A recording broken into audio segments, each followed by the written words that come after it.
আগামীকাল বুধবার ফজরের নামাজের পর থেকেই শুরু হবে বাংলাদেশের সবচাইতে বরকতপূর্ণ দোয়া কবুলের দিন ইয়াউমুল আরাফা।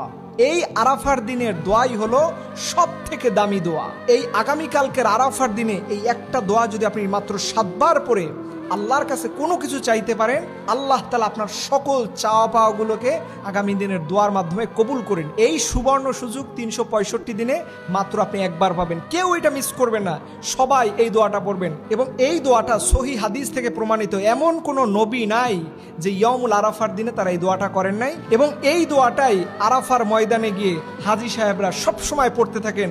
আপনারা সবাই আমার সাথে এই দোয়াটা বলুন, মুখে মুখে বললেই আপনাদের মুখস্থ হয়ে যাবে। আপনারা পড়বেন, লা ইলাহা ইল্লাল্লাহু ওয়াহদাহু লা শারীকা লাহু লাহুল মুলক ওয়া লাহুল হামদ ওয়া হুয়া আলা কুল্লি শাইইন কদির। আগামীকালকে কোরআন তেলাওয়াত করেন, আগামীকালকে দান সাদাকা করেন। এর চাইতে দামি আমল হচ্ছে এই দোয়াটা পড়া আর আল্লাহর কাছে বলা।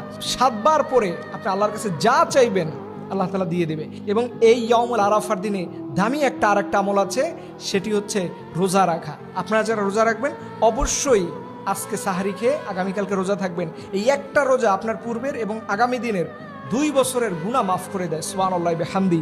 দেখেন, ইয়াউমুল আরাফা জীবনে আপনি বারবার পাবেন না, প্রতি বছরে একবার পাবেন।